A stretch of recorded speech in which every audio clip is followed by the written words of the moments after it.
Hey, that's a soda pop from Soda Hughes, and you are watching the MOLOCH channel, and today we are doing an open episode of The Art of Control.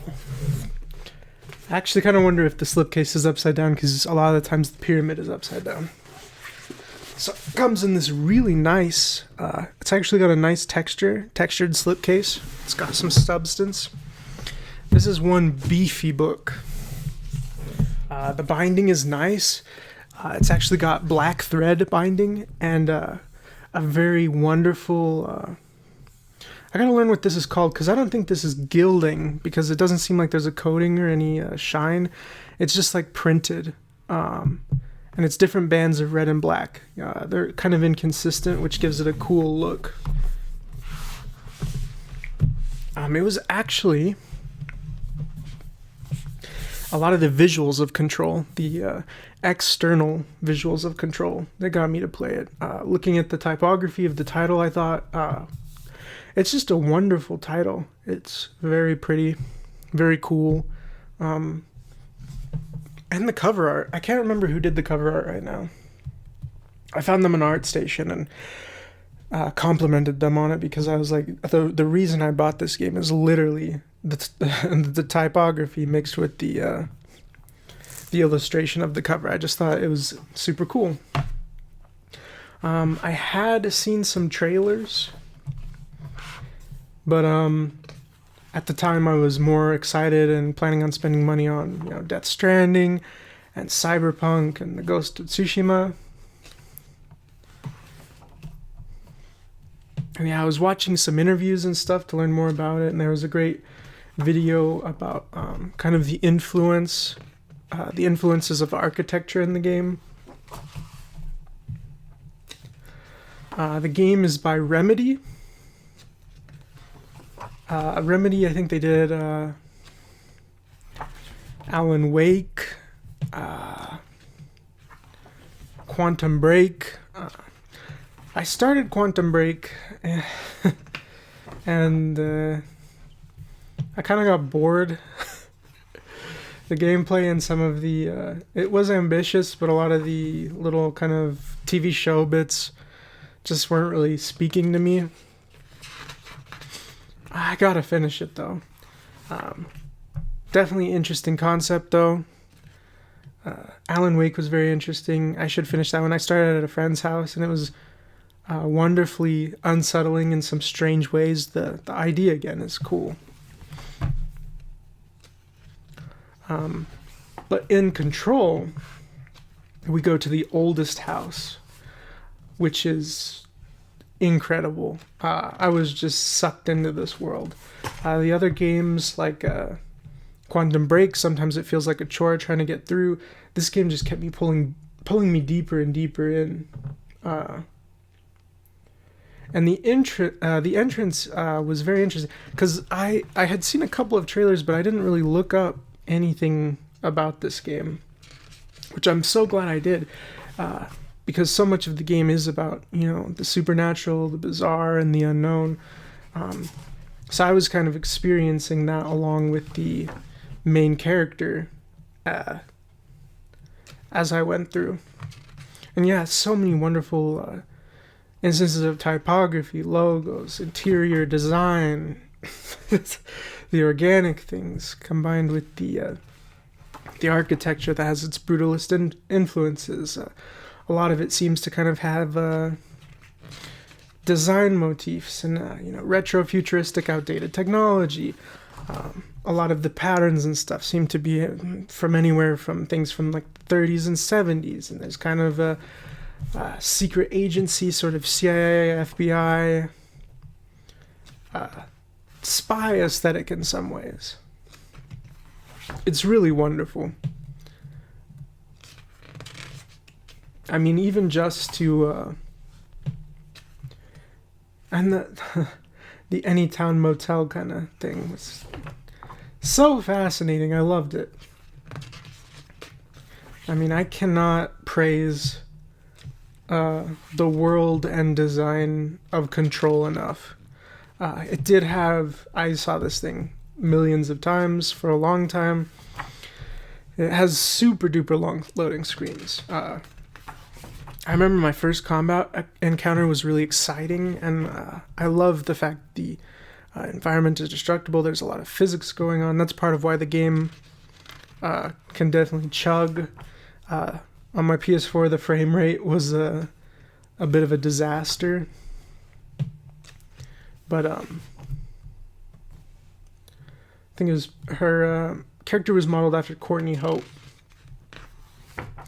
Unfortunately, I feel like in terms of the game, a lot of the face modeling and some of the animation is not done super well, but part of that could also have to do with the character writing.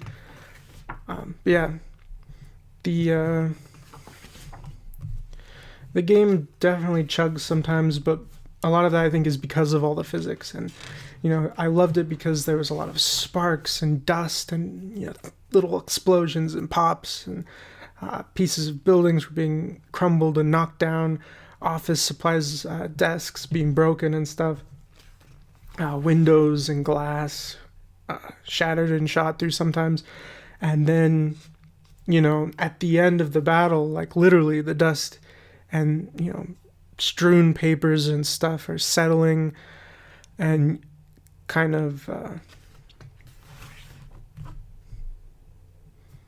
the remnants of your battle is like etched onto the environment, which I absolutely love.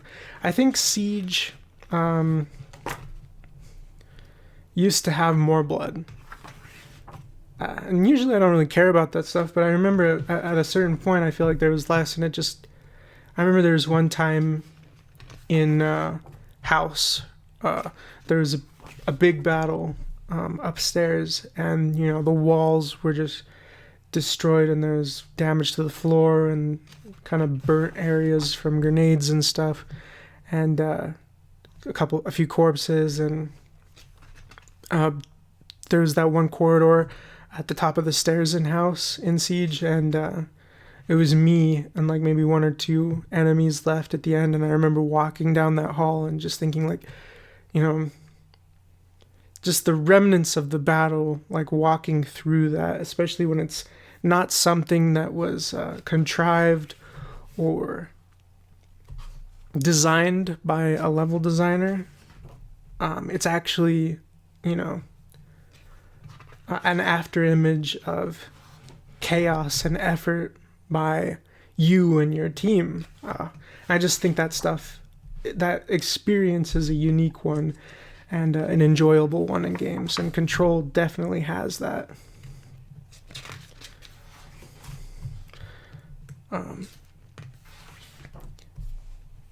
Control's weaknesses, though, I played through the entire game, did basically all of the side missions, but working on I just barely started the DLC because I just barely got it, so hopefully I'll be able to finish those two at some point.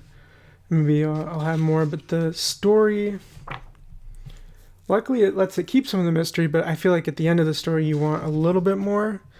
Hopefully they don't. Maybe there'll be even more than the two DLC or another game. I'm hoping so. I hope they revisit the world of Control because it's wonderful. But I feel like it's almost frustrating. Like I felt like I should have earned maybe a little bit more of an answer, or a little bit more. I guess I still need to read some of the articles and artifacts you pick up. The gun didn't feel good, but maybe that's kind of good that I didn't like the gun too much, because it encouraged me to use the force push and throwing objects way more, which was honestly a lot more fun and just awesome. The combat does feel cool. And flying around feels awesome, and dodging and shielding. That's well done. And yeah, that sense of mystery, and like you get the sense that there's supernatural and cerebral stuff going on, and then the game introduces some puzzles, and I thought the puzzles were going to be on par with this world. And so my first puzzle I ran into, I overthought the shit out of it. Like I was working on it for like an hour and it was on stream too, so like I have confirmation it was rough. Turns out the answer was just straight up the ones drawn on the whiteboard. And that's how most of the puzzles go. It's like, oh, the answer is on a Post-it note 2 feet away from you. Which was disappointing to me. I think it would have been really cool if, even if it was more difficult, if there were more cerebral puzzles, even if some of them were difficult, kind of like, what is it, Detective Logan or something? That game had some, maybe they could have done interesting puzzles, or maybe, I mean, like the ritual of 3 to get to the motel. That could have been really interesting, you know, some puzzles where, you know, this is the unknown, so to conquer them you have to operate by experimentation, but there's literally like a little sign next to it that says like, remember the rule of 3 or something like that. And I was like, okay, so do it 3 times. Okay. And that's how most of the puzzles go, unfortunately, is like, there's literally just like a sign next to it that's like, this is the answer. And that was kind of disappointing. Also, the main character, the way she interacts is just strange. I get that she has some history, but she doesn't seem really moved by much of what's happening, and she doesn't really, I don't feel like there's an expression of change or development in the character, even though like I can tell the game is trying to tell me she is becoming the director. I don't feel that represented in the character's dialogue necessarily, or how she acts, which is weird.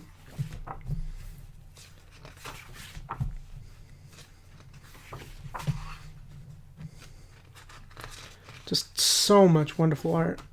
Although it does kind of make sense though, and I honestly prefer this over Quantum Break from what I've experienced so far.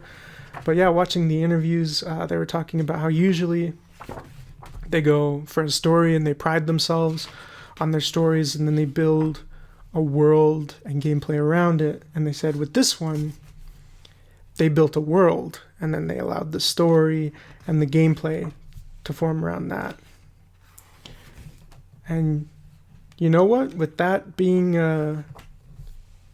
kind of their goal, or like how they approached this, I would say they're extremely successful, because this is a memorable, impressive, just wonderful world.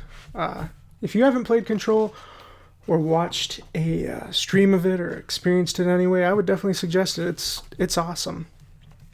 Maybe if I've uploaded it, when I upload this book, my full stream to my second channel, maybe I'll put that link in the description so you could watch me run through it if you want. But if you are down to play it, might as well like do it.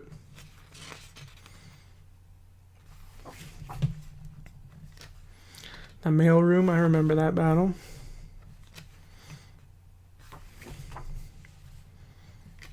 Yeah, I remember it was just mysterious and spooky walking through that initial part. And then some of the areas where you're entering, you're just waiting for like maybe a battle to start. It was a cool feeling.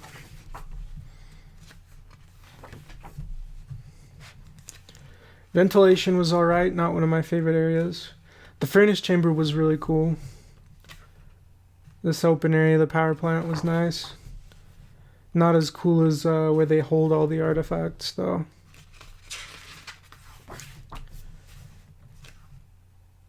Yeah, it really is a big area. Like, that's part of what they wanted to show in the game, is that this area could not possibly exist within that building. It is beyond this world. It is other dimensional. And it definitely feels like that. But it's crazy. I can just look at these and go, oh, I remember that place. Very incredible designers, environment designers, just visual artists. Just, their team must be so talented. Damn. Yeah, just a lot of the architecture and sculpture work. It's just like, it would be wonderful if this existed in the real world, and I can see it existing in the real world as like a highbrow creation.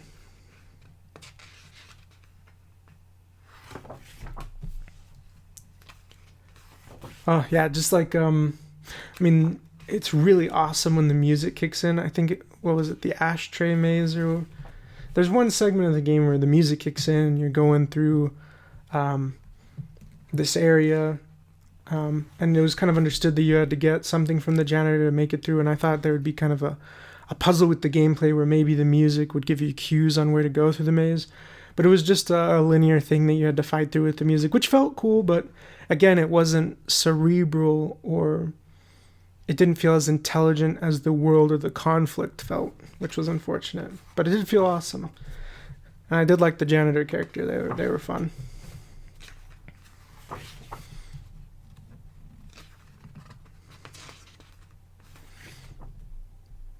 It's also interesting to hear in the interviews them talk about the juxtaposition between control, order, the sort of concrete, severe architecture, versus the organic chaos and madness of the astral plane or whatever that was coming in. Oh, that's fun. Yeah, some of the was this the mirror one, Synchronicity Lab, and then they mirrored. Okay, whoever designed this book, props on this. Good job. This was a fun little side mission. Ooh, did I do luck and probability? I don't know if I made it to that one. Huh. Yeah, and also yes, this is what I was thinking of. I think the ashtray maze.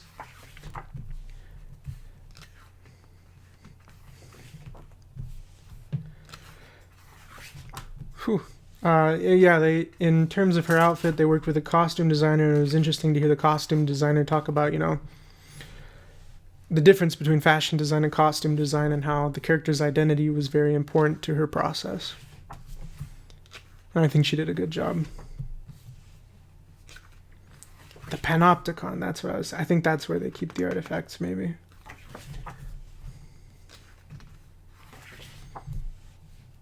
God, yeah, the patterns. Anyway, yeah, that juxtaposition between controlled and organic material is wonderful and very symbolic throughout the game. But also, the nature of brutalist architecture and supernatural organic entities both kind of give. Oh no, what is it called? That horror that makes you feel unsettled and insignificant. Why can I not remember it now? God damn. Hey, if you remember the name of that kind of horror, maybe throw it down in the comments, because I know what it is. Oh, so I had to restart the camera, and in that period of time, I was able to remember the name of the horror. It's Lovecraftian horror, I think. If you knew what it was and had already written it in the comments, props to you. The expansions. Expeditions? Were those already built into it? The Foundation and Awe I know of. Is that all they're planning to expand with it? I guess I haven't finished Awe, so maybe it does give the game a nice ending. Yeah, I've been through there.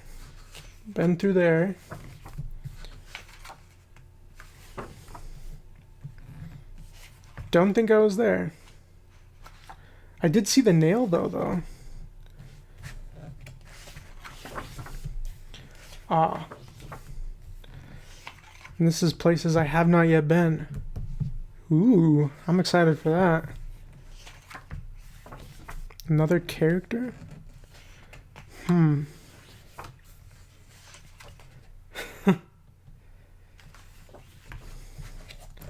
Archived material. Ah, yeah, the logos and stuff. Some of the things they didn't go with. This is still nice. That's alright. Not a fan of that, though. Nice. Okay. Pretty cool. props to the logo designers and stuff, and also props to the people who also worked with lighting. The game plays with lighting wonderfully. A lot of great uses of lighting.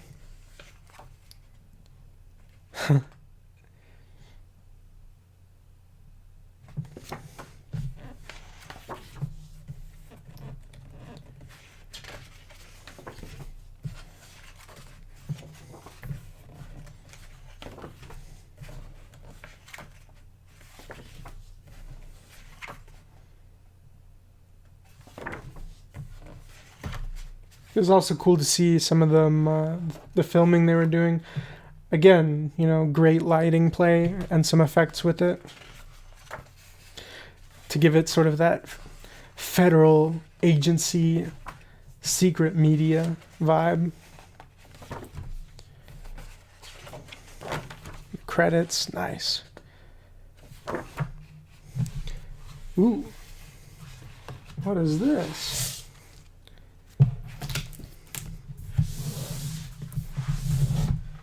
United States of America Federal Bureau of Control supplemental material. Oh, wow. Huh. Nicely designed little file. Comes with some prints. I do like her outfit and the striking red hair. I think that was a great choice for the game. I remember that. You know what? Cool stuff. Price of the book was pretty average, mid-tier for an art of book. But if I'm being honest, the construction of materials and the fact that they give you some prints, just the amount of content also, and just the beauty and the mastery of craft involved in this game, like, I gotta say, like, this one's definitely worth it.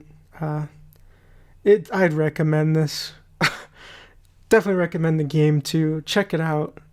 Amazing visual stuff. So glad I got this book. Shouts out to Remedy, everyone involved in the making of this game, and the publisher and the press who made this book. This is an all-around just power item. You might even say it's an altered item. Ooh. Anyway, I love that stuff. Thank you so much for watching the video. Sorry, sometimes I get real excited about books and art. So when you put them together and you give me a great art book, it just makes me happy. I hope you like and subscribe. Help the channel out. Maybe check out my Patreon in the description. Help support the channel so we can keep checking out cool things and supporting other independent artists. You can get your name in the credits. You can vote on what video will be uploaded next, and check out my personal collection of art. I hope to see you guys again. Thank you so much, and take care. You're such a